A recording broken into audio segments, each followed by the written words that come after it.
We are here to be lifted in love.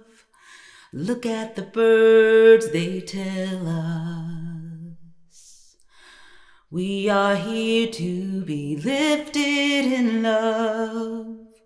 Look at the trees, they tell us.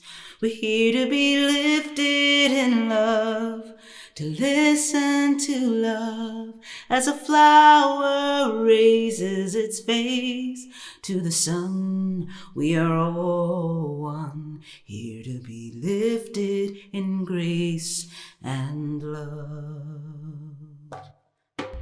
We are here to be lifted in love. Look at the sky, it tells us. We are here to be lifted in love.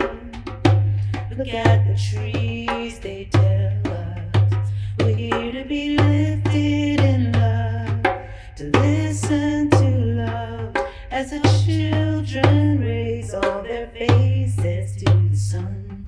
We are all one, here to be lifted in grace and love. We are here to be lifted in love. Look at the trees, they tell us. We are here to be lifted in love. Look at the seas, they tell us. We're here to be lifted in love, to listen to love as the flower raises its face to the sun. We are all one, here to be lifted in grace and love.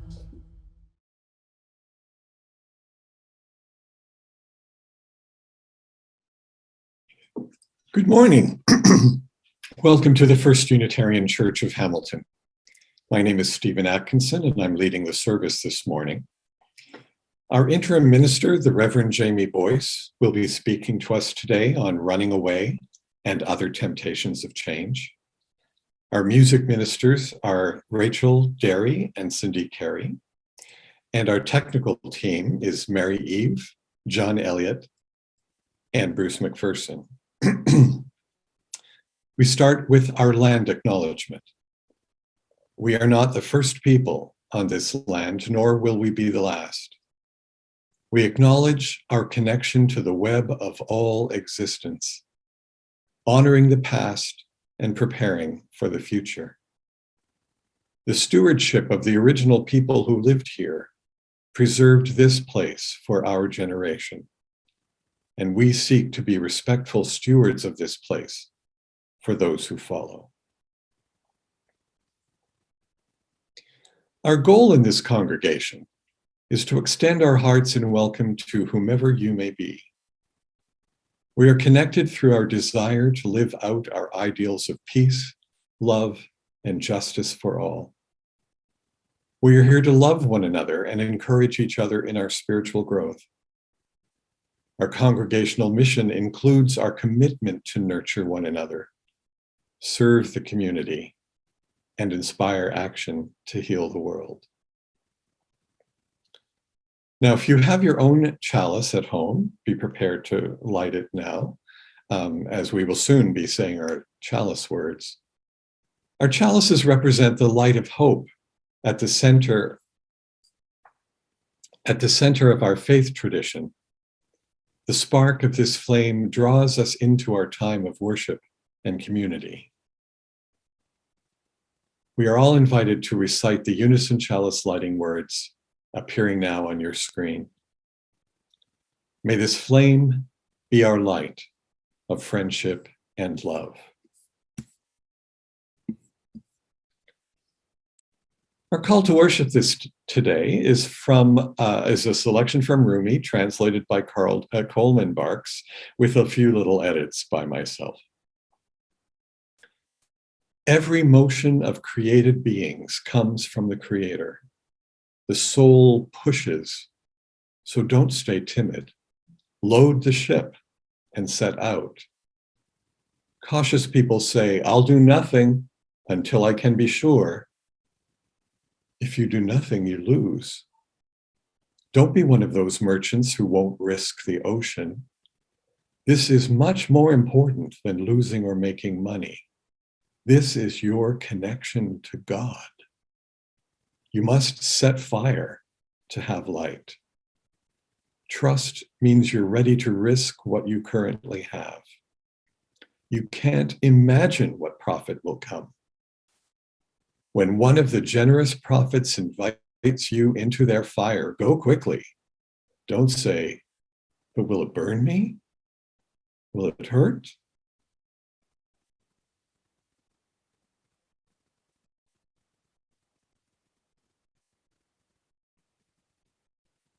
And our first hymn this morning is number 86, Blessed Spirit of My Life. Number 86, Blessed Spirit of My Life.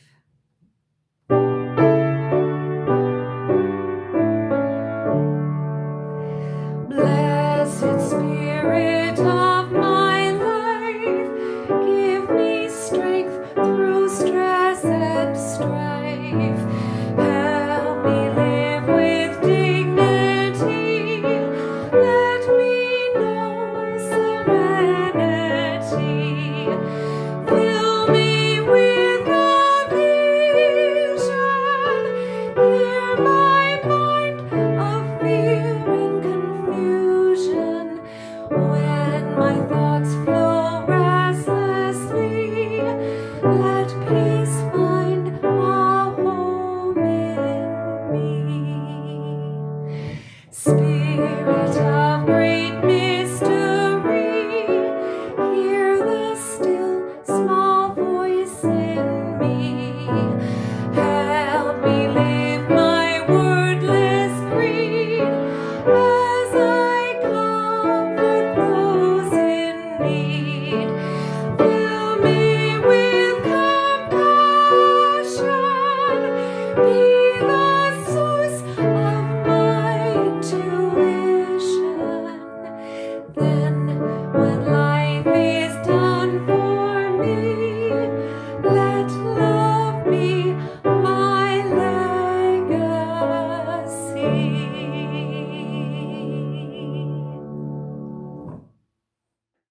First, a quick apology. We've had a couple of little snafus with the tech this morning because our normal tech person's computer died on her and had to be in and out. So while I was fiddling around with YouTube settings, I also locked people out for 5 minutes. So apologies, but we're back on the normal run now. And Mary is back in the house as host. So I am no longer having hosting duties. Our story this morning is called Africville.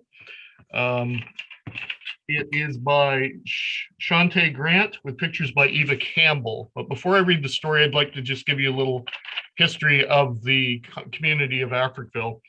The settlement of Africville was founded in 1848 by William Brown and William Arnold, two Black refugees from the War of 1812 in the United States. Nova Scotia was once home to 48 communities founded by Black refugees, many of whom had been enslaved in the United States.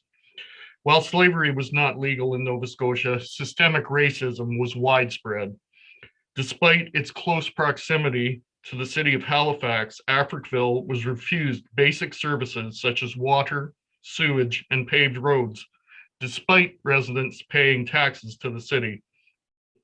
Adding insult to injury, many dangerous industries and institutions were located by Halifax in the community, clearly examples of environmental racism. Now, against all these odds, the community survived for over 120 years until the 1960s, when the city of Halifax demolished the homes of the inhabitants and forcibly relocated them.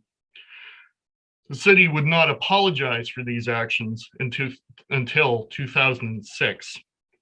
Now, today's short story shows the love and pride the citizens of Africville had for their home and some memories of this stolen community.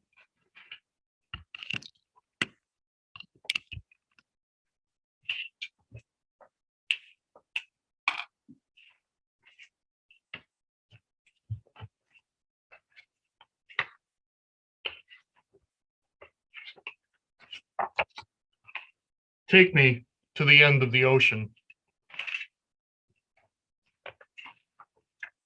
where waves come to rest and hug the harbor stones, where the grass runs high up the hillside and the houses lay out like a rainbow.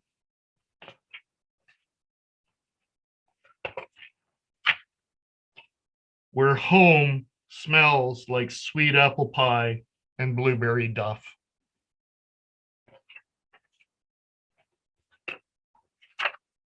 Take me up over the hill, where the berries are thick and tasty.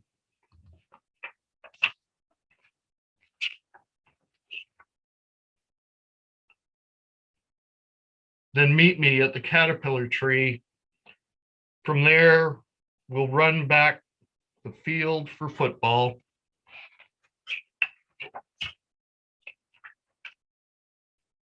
And go rafting down at Tibby's Point.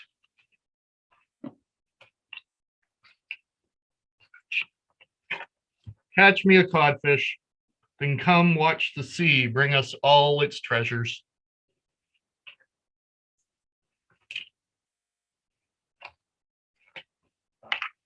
Then take me to warm summer nights down at Kildare's field, a bonfire burning red like the going down sun. Take me to where the sky turns purple and rose in the morning, and light makes the salt water sparkle like diamonds and stars. Take me to where the pavement ends and family begins.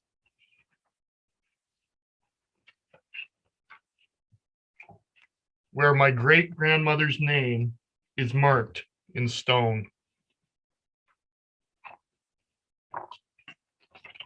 Where stories are shared all around me, the old song still quietly singing. Where memories turn to dreams and dreams turn to hope and hope never ends. Take me to Africville.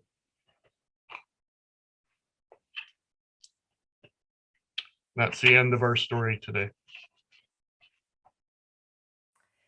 Number 123, Spirit of Life.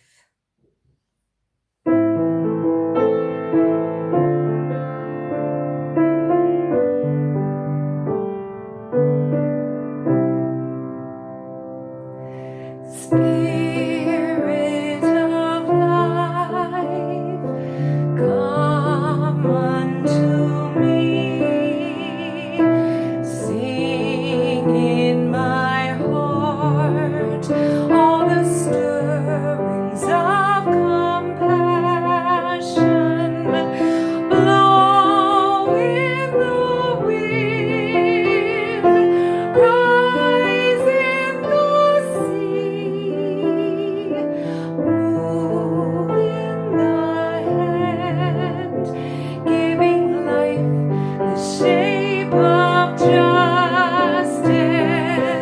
Roots hold me close, wings set me free. Spirit of life, come to me, come to me.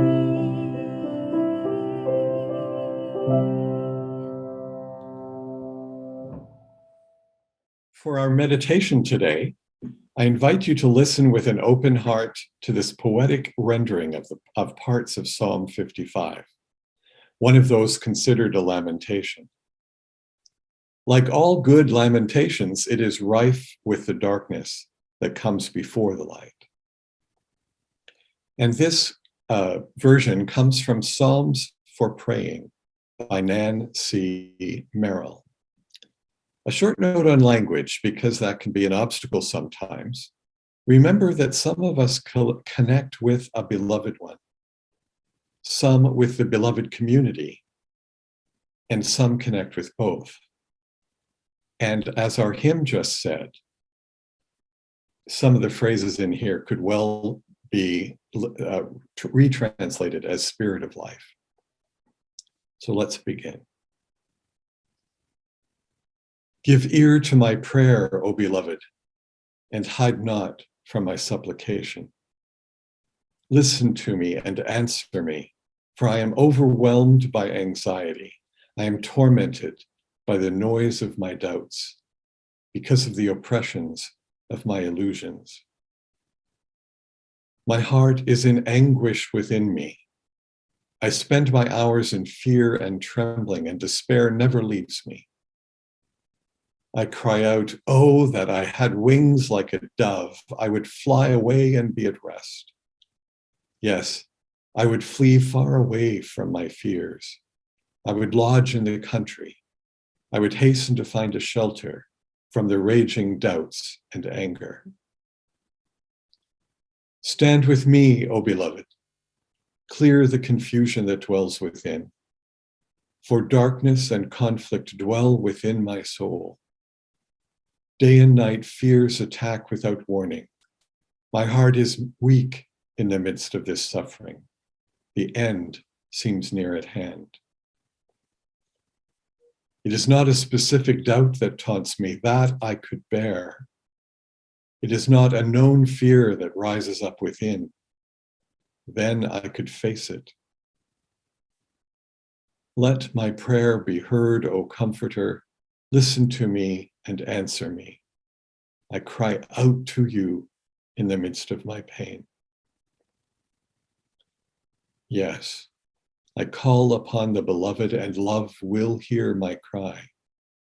From morning through evening, I moan in my loneliness and surrender myself to love. The beloved will deliver my soul in safety and give me strength to search within, to find the source of my fear.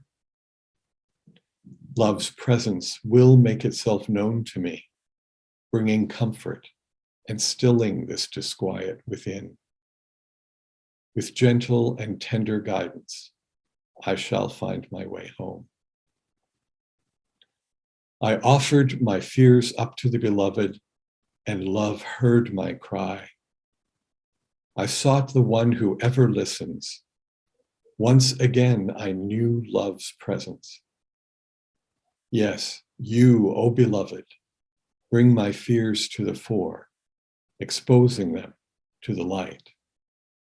I abandon myself into your hands. Into your heart, I commend my soul. In you will I trust.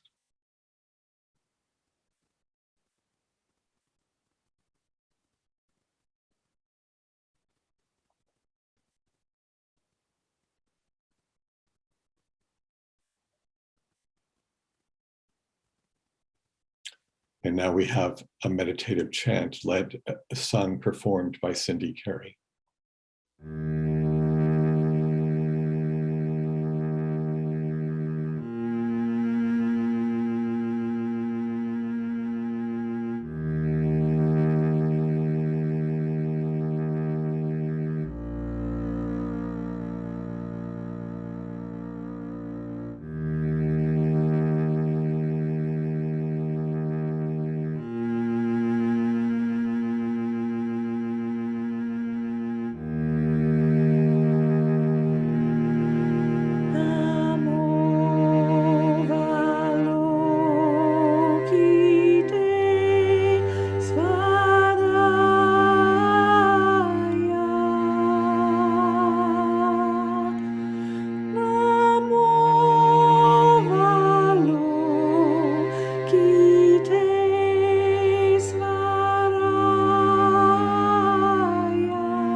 In our meditation this morning, we were drawn into the heart of a lament, the soulful, heartbroken cry that reaches out in anguish, fear, and frustration. Such desperate cries emerge from the places of pain and suffering that are universal to the human experience. And these laments, our laments, they tell the story of grief, of our longing, loneliness, and it reveals the inner wish for suffering to disappear, for injustice to end. Laments dwell in tenderness and pain. And this morning, part of our lament read, "My heart is in anguish within me. Thoughts of death keep me company. I spend my hours in fear and trembling, and despair never leaves me. I cry out, oh, that I had wings like a dove. I would fly away at rest. Yes, I would flee far away from my fears. I would lodge in the country. I would hasten to find a shelter from the raging doubts and anger." A lament gives voice to our suffering, and it also gives voice to our desire to be free from suffering, to run away from despair, to escape the tangled webs of our pain. In this way, lament serves two important purposes. It names our pain, and it allows us also to be with our suffering and not be consumed by it. It allows us to stay present to life in spite of the pain. It is tempting when discomfort of any kind arises to retreat, to isolate, to avoid and engage in magical thinking that would wish our discomfort, wish our despair, wish our loneliness, wish our disconnection away. Starting with lament this week feels right. We've got plenty to grieve, to worry about, and fear that we've witnessed as a specter at our doorstep, wrapped in familiar rhetoric and some symbols of hate, settles in. Yesterday, the citizens of Ottawa descended onto the streets in a lament of voice and body, denouncing the presence of hate and reclaiming their city streets in a counter protest. A reminder that collectively, we can turn our rage into action and not turn away from the horrors at hand. Starting with lament also feels right as we move through transitional ministry and the ongoing presence of the pandemic looming outside our doors. There is grief, frustration, worry, longing, and dreams alive and flowing through the community. It is natural and normal for it to feel overwhelming at times. Such change and uncertainty can be disruptive. We should lament the impact of COVID in our lives, name the loss and disconnection that remains present for so many of us. We should lament the lives lost locally and globally. We should lament the injustice and disparity of access to vaccines in Canada and across the globe. We should lament and give space for that sadness, that anguish to be revealed. It helps us process our pain. It also helps us to stay present to life and reconnect with hope. Calling out to the spirit of life for comfort is life affirming and sustaining. And most of all, it's emotionally honest. And there are other ways for us to stay present to pain. When I was a small child, my dad would take my brother and I out for a Sunday afternoon drive in what felt like the biggest car in the world. The three of us could easily sit in the giant bench of the front seat, and Dad would roll down the windows and off we would go, slipping out of the city limits into the grasslands and farmlands of Michigan. Back then, the roads were unpaved, and I remember the smell of wildflowers floating through the air as dust erupted in our path. Sometimes we pulled over and Dad let us out of the car to play in an open field or take a closer look at the cows. Looking back, these Sunday's adventures were a way of circling around the adult struggles of my parents' lives and the moral trauma of the post-Vietnam era. These drives were moving laments that took us away from the core of our suffering, but always returned us to its center. There was heart in those drives. There were giggles and laughter and feelings and moments of being a family. It was a practice of staying present to life, even in the midst of suffering. There was no recoiling, even as we were driving away. I understand now that there was real science at work here. Driving has a soothing quality on the mind. It allows other activities to take place as we become preoccupied with the activity of driving. It's real, I get it now. Of course, in this day and age, I would scarcely suggest that we all get in our cars and go for a drive as a spiritual practice. But I do invite the question, how can we stay present to life, to change and our discomfort? What habits do we have that allow us to elasticize our relationship to pain? How can we move toward it and away from it in a way that helps us cope, helps us build resiliency, and most of all, helps us remain emotionally honest about our lives? This is a spiritual practice, staying present to the discomfort of change in a mindful way, allowing curiosity and wonder to guide us even as the urge to flee might show up. I think of the spiritual practice of the labyrinth, the unicursal path that circles around a destination and encourages the practitioner to journey towards the center indirectly, following the curves and turns of the path and allowing thoughts, feelings, silence, and perhaps even a revelation to emerge. It can be uncomfortable walking the path of the labyrinth. The center is so close and yet so far away. Committing to the path, to the journey, will take you to the center and away from it simultaneously. Perhaps this journey of transitional ministry, this journey of the pandemic, this journey of transformation we are called to by the eighth principle is just like that. We take steps on the path, notice the joy, notice the discomfort, lament when the frustration arises, and then we keep moving, taking the next turn with curiosity, with hope. We can't run away from this journey. We can't escape the flame that is calling to us. And still, it's hard to stay present. Buddhist monk Pema Chodron extends an invitation to support the work of staying present in discomfort during change or overwhelm with a simple practice of learning to stay.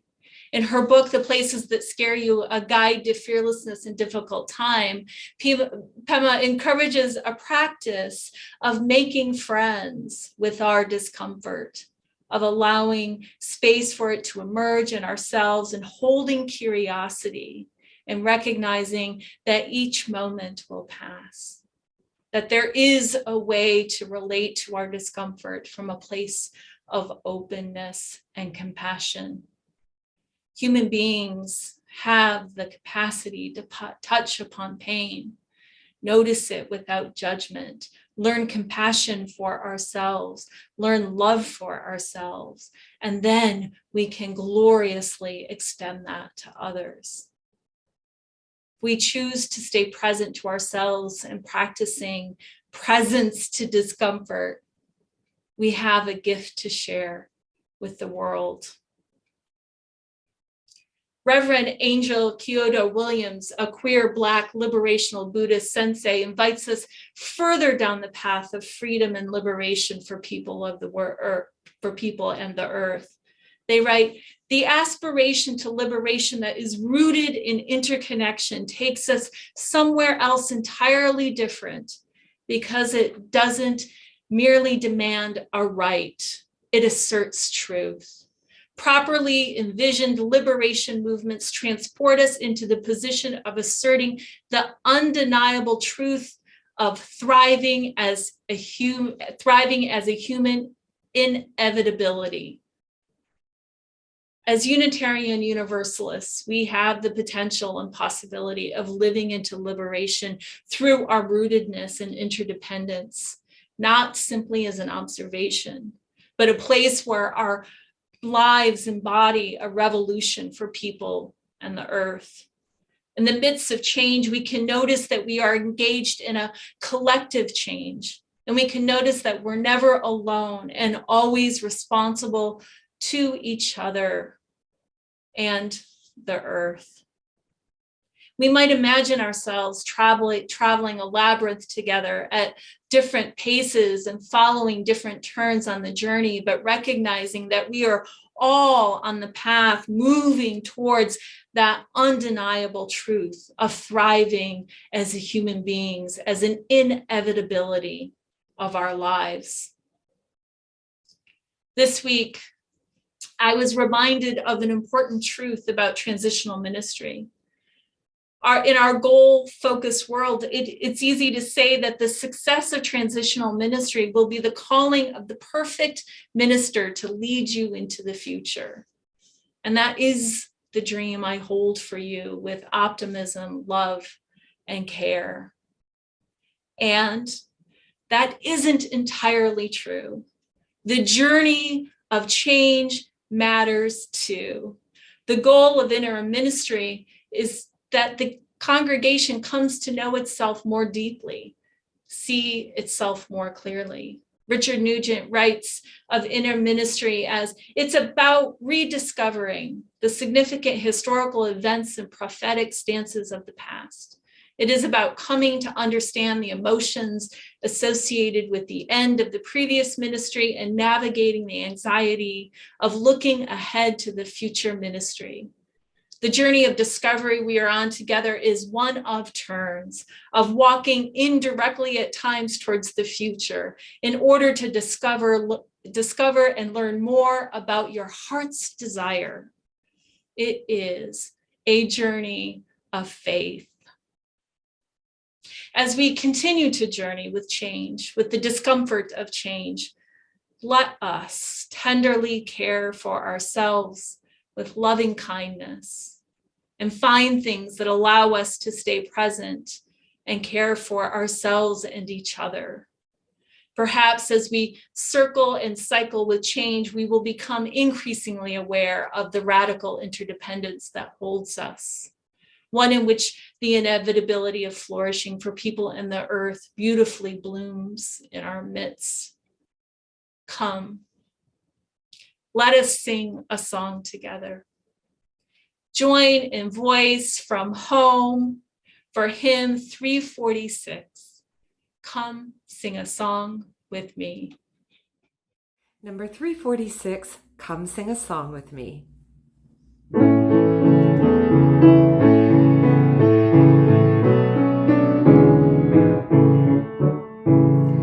Come sing a song with me. Come sing a song with me. Come sing a song with me, that I might know your mind. And I'll bring you home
rose in the winter time. Come share a rose with me. Come share a rose with me. Come share a rose with me, that I might know you're mine. And I'll bring you hope when hope is hard to find. And I'll bring a song of love and a rose in the winter time.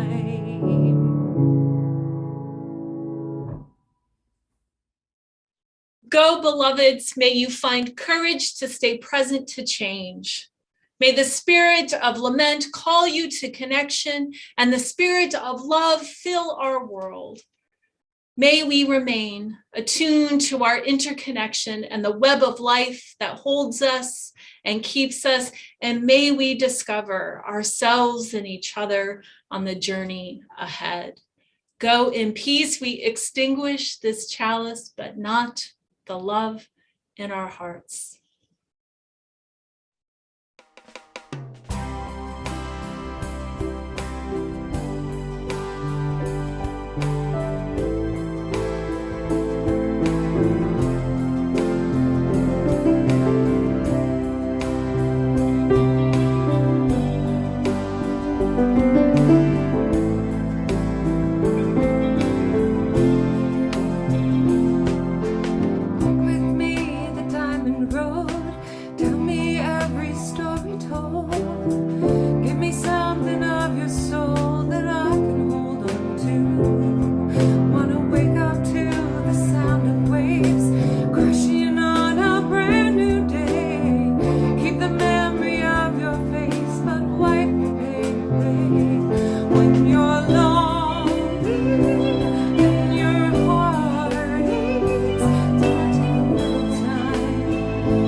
Beneath the promise of blue skies, broken wings we